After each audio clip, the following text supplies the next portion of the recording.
Hey everyone, today we're looking at Unit 3, Lesson 4, Factoring Simple Trinomials.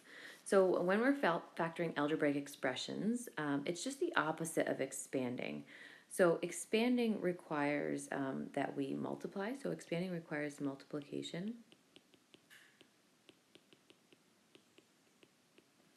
while common factoring requires dividing. Okay, you can think of these things as opposite operations, kind of like addition, subtraction, multiplication, division. Okay, expanding undoes factoring, and factoring undoes any expanding. So if we look at an algebraic expression in factored form and we want to put it into expanded form, we learned how to do that in the previous day's lesson. We can FOIL this.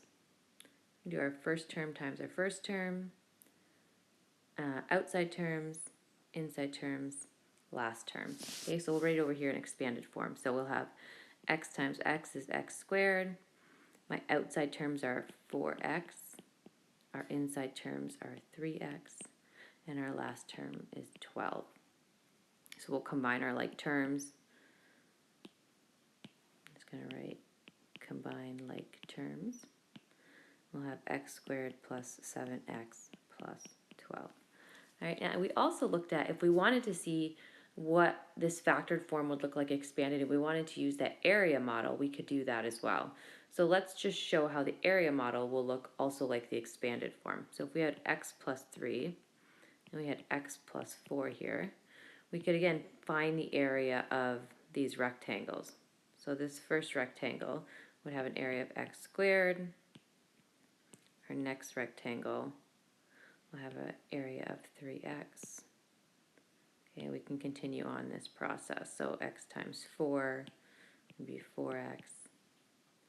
And then finally that last term, that trailing term, would be a positive 3 times 4, which is a positive 12.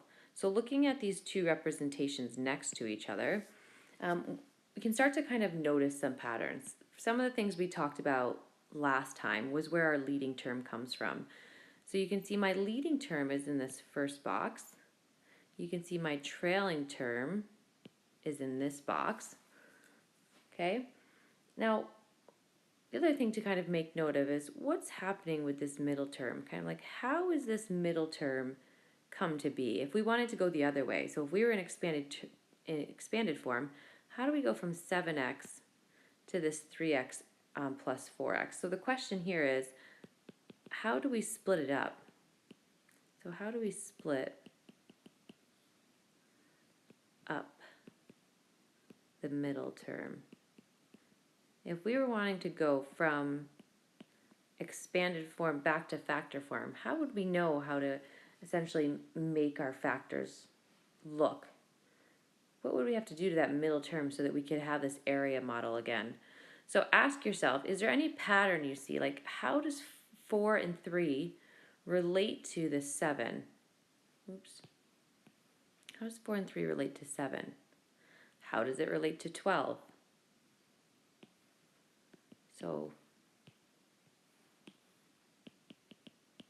how do 4 and 3 relate to 7 and 12?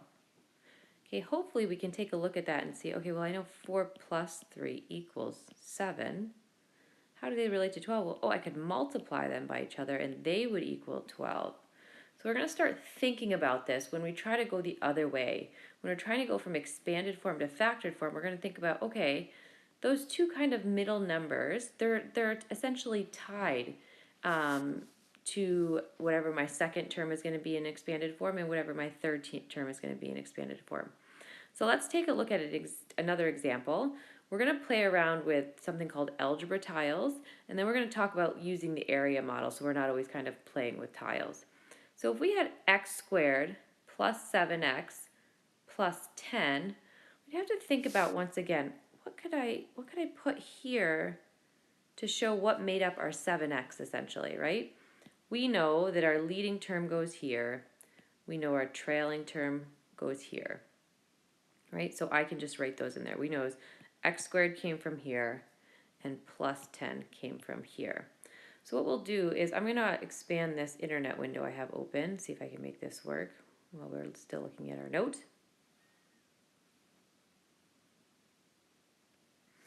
Okay, and we have, the problem we're looking at here is we have x squared plus 7x plus 10.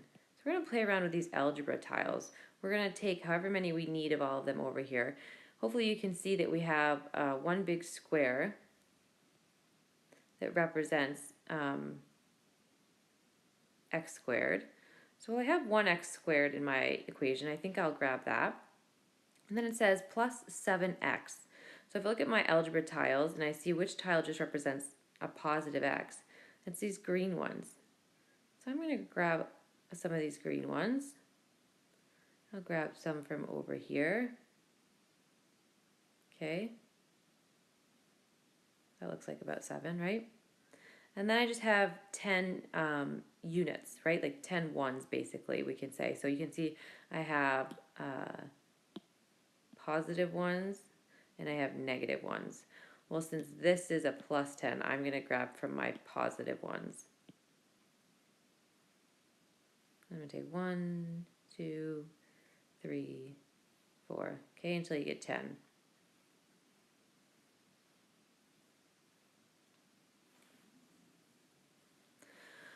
Okay, so I'm going to see, is there a way I could lay out all these shapes so it looks like a rectangle? Because essentially what we want to do is we want to, again, create that area model where we can represent the factors in terms of the length and the width of a shape. So if we play around with this a little bit, like if I have my x squared, kind of how could I arrange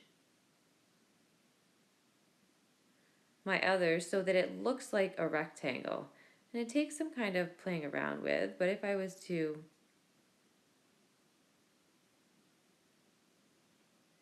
do something like that,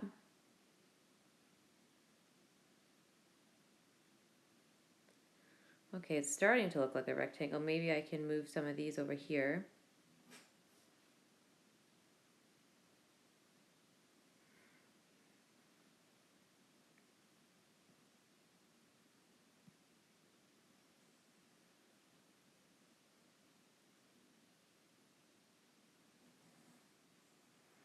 I need some more single ones. I think I can flip these to positive. Yeah. So let's see if we can put these, maybe make it look like a rectangle.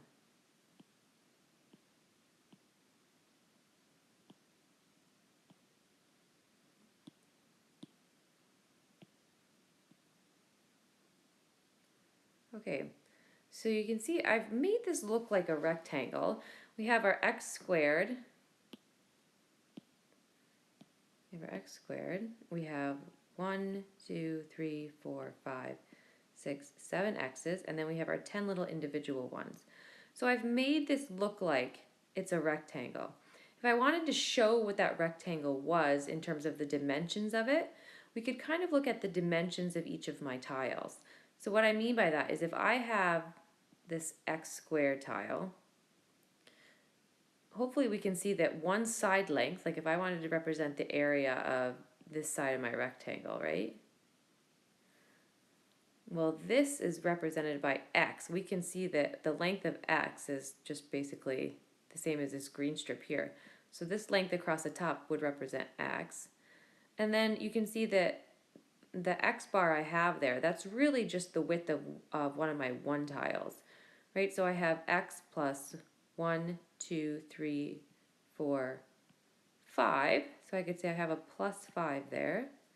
And then if I start looking along the side, again, I have, this is the same width as an x tile, while these are the same width as my one tile. So I have 1, 2. So when I start looking at it from that way, that actually represents what my expression would be in factored form. So we could have, say we'd have x plus 5 times x plus 2 if we wanted to write that in factored form. So we're going to start looking at this with our area model instead of always using tiles, but I kind of wanted you to see where the area model originally came from. So let me go ahead and delete this. Okay, so this algebra tile here is what we just had. So remember I said we had x from this side, and then we had plus 1, 2, 3, 4, 5. And along the side, we again have x, and we have 1, 2. So we have a plus 2. Okay, so that is going to be our factors. Let's see if we can show that in my area model without actually having to use tiles every time. So remember what we set up here, that those two middle boxes, they need to be two numbers that add to whatever our middle number is, but they should multiply to whatever that last number is.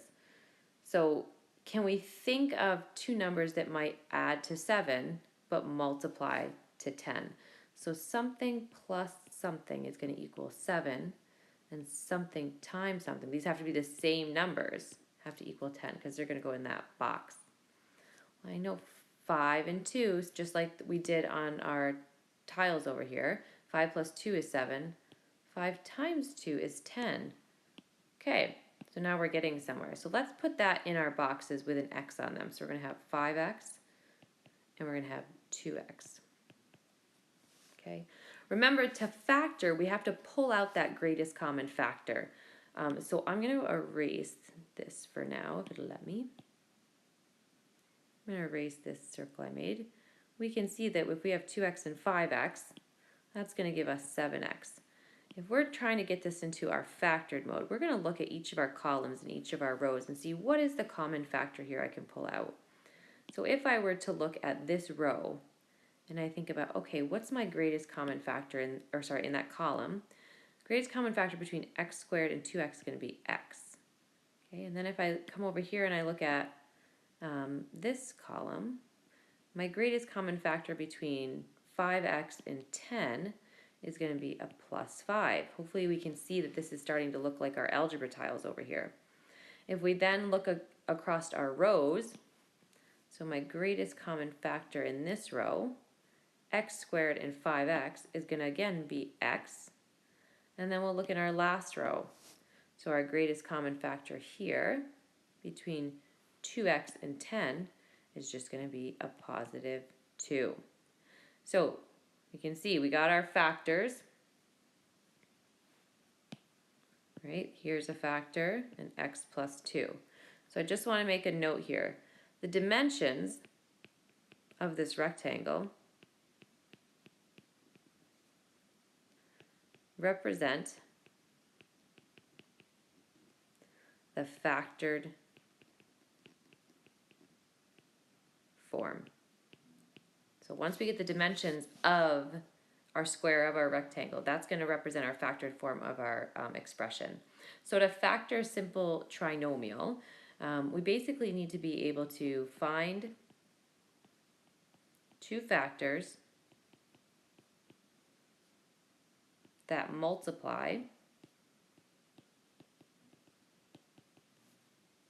to the last term and add to the middle term.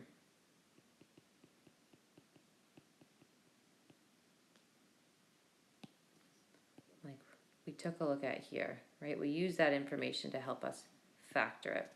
So let's take a look at a couple of examples. Okay, so if we take a look at x squared plus 8x plus 12, we know our leading term goes in this box. We know our trailing term goes in this box down here. We need to think about what are some factors of 12. Because remember, we're going to try to pick two numbers that are going to multiply. So they're going to have a product of 12, but they're going to have a sum of 8.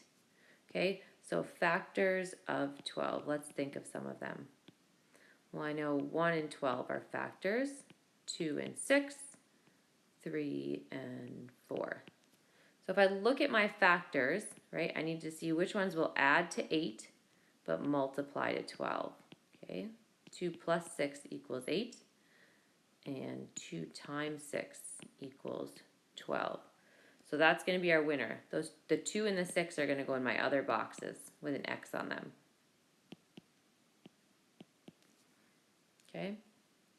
we're going to then pull out our greatest common factor. So from this column, our greatest common factor is x, and from the next column, our greatest common factor is plus 2. In our rows, x is our greatest common factor on top, and plus 6 is our greatest common factor here. So those become, again, my factors. I hope what you're noticing is that those factors are also, the plus 2 and plus 6 are just those middle terms. Okay, so we're going to try one more with the box, but we can maybe start skipping to use that box because we can see that whatever I put here ends up being my factors outside the box anyway. Right, so in factored form, I'd have x plus 2 and x plus 6. Let's take a look at one more.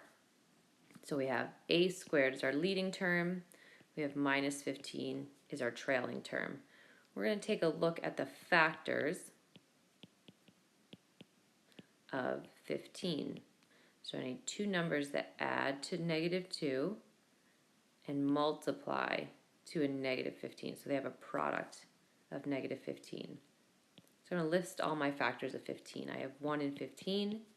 I have 3 and 5. Okay, this time we're dealing with negatives, so we have to think about two numbers that when we add them together, you can make the sign positive or negative on them to work to your advantage. So when I think about, well, if I could make something negative, maybe I could make the 3 negative. What if I made this like a negative 3 and a positive 5? Well, that would equal a positive 2. So that doesn't quite work, but I'm close. What if I try switching the signs? What if I do 3 plus negative 5? Okay, that equals negative 2. So then I have to make sure, I'll check to make sure I'll multiply those same numbers. Does that work for multiply? 3 times negative 5 equals negative 15. Okay, so that tells me I'm going to need to use 3 and negative 5 because that adds to negative 2 and it multiplies to negative 15. So I'll put 3x in one box and I'll put a negative 5x in the other box. Or sorry, let's use a because this example is using a, not x.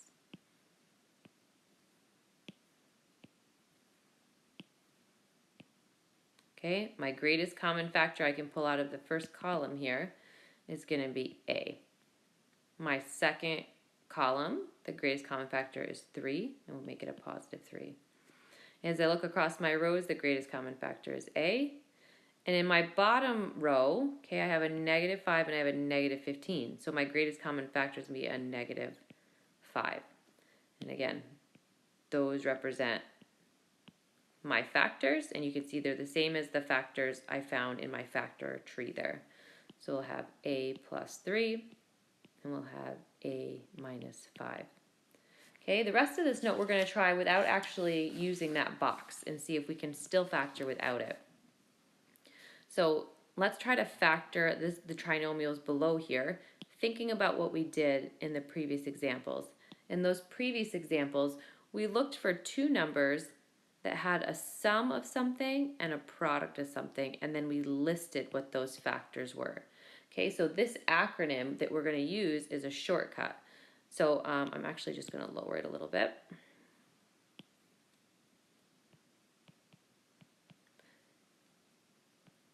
So we're going to use a shortcut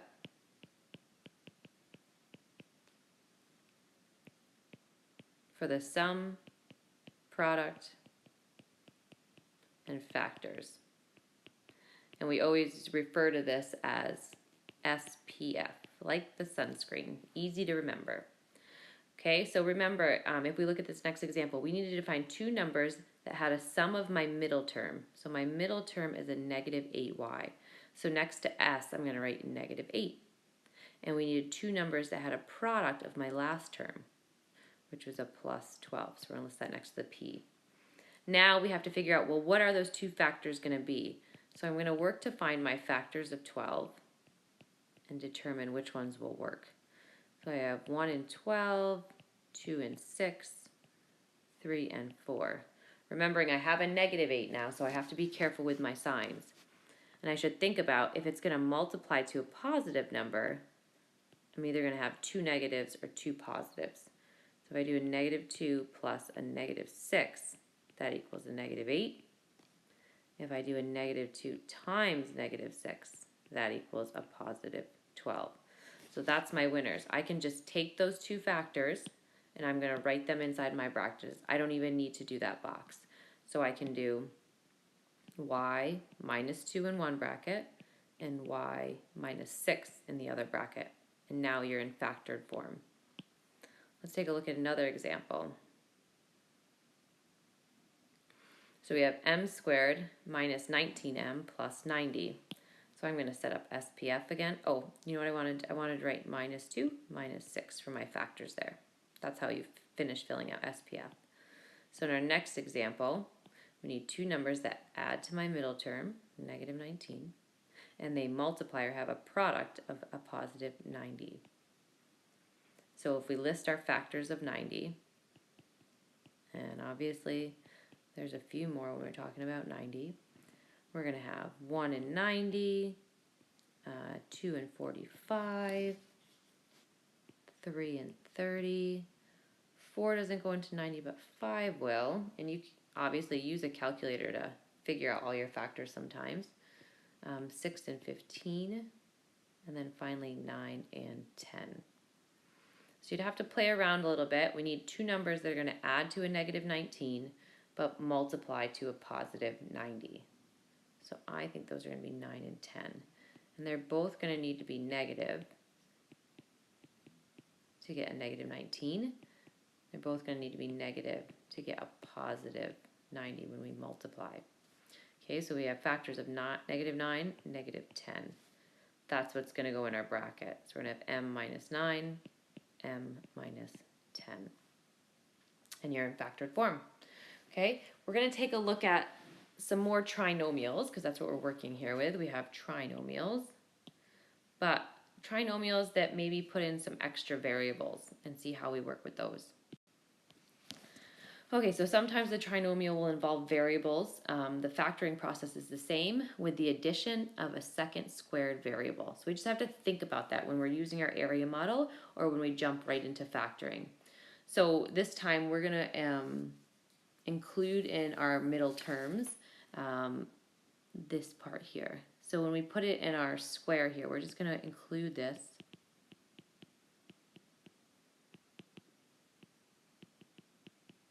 In our middle terms in our box. So we know our leading term goes here, our trailing term goes here. We have to think about what are some factors of 50. Okay, because remember it has to multiply to my last term, so we need the factors of that. So we'll have 1 in 50, 2 in 25, and 5 and 10. All right, if I need two numbers that are going to add to 15, okay, but multiply to 50, we'll even write it here. So add to a positive 15, multiply to positive 50. I think 5 and 10 should work. We should be able to do 5 plus 10 equals 15, and 5 times 10 equals 50. Okay. So we're going to have 5 and we're going to have 10. But we have these extra variables we're going to deal with. So remember we made that note. We're going to include xy in our middle terms. So let's make this 5xy and we'll make this 10xy. All right, and they're both positive. We're going to again pull out our greatest common factor from each column and from each row. So in my first column, my greatest common factor, x squared and 10xy, is still just x. In my second column, my greatest common factor between 5xy and 50y squared, well, for the numbered portion, positive 5 is the biggest. If I look at what variables I can pull out, they both only have one y in common, so it's going to be a plus y. Okay, if we look across our rows now, oops. Our first row, we have x squared plus 5xy. The greatest common factor, again, is going to be just x.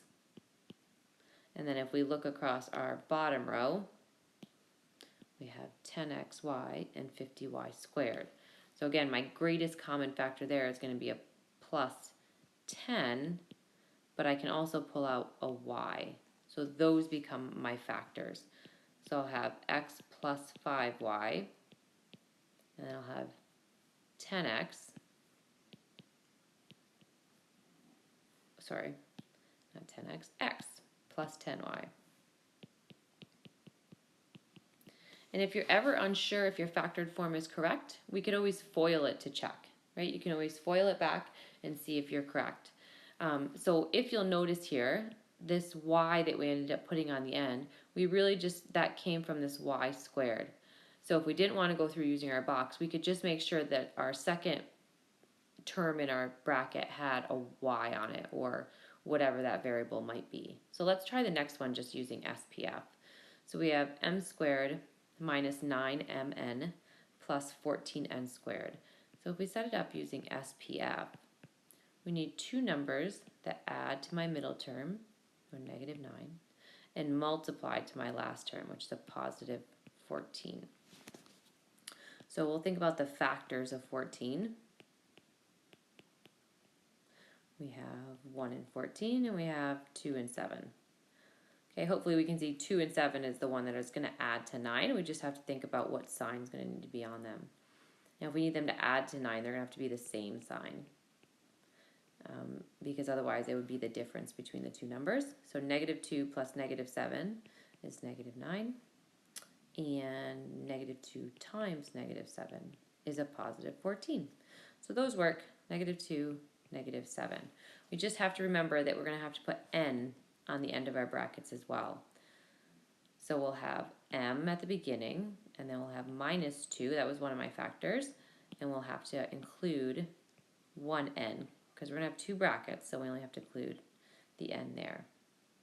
So that first variable comes from my leading term, and then we're going to have m minus 7, and again, n. So we put it at the back of both brackets. And I just want to show you that you can, in fact, check this. So we've gotten our factors. Maybe we're a little nervous because we're just still learning about factoring. To make sure it's correct, we could always FOIL it to get back to expanded form. So this is our factored form. We can always FOIL to get to expanded form. So let's just FOIL this 1 so you can see that it'll get us back to where we started from. So I'm going to write the equation down here again. So m minus 2n, m minus 7n. So if we multiply our first terms, outside terms, inside terms, last terms, okay? So m times m is m squared. Outside terms, negative 7mn. Inside terms, negative 2mn. And our last terms, negative 2n times negative 7n is a positive 14n squared. And then we can combine our like terms.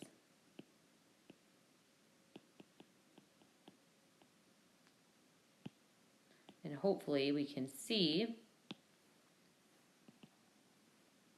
that these are the same. So if we factor something and then we just expand it again, we're just getting back to where we started. But that shows you that those two things are just opposite of each other. Okay, that's it for your note for today.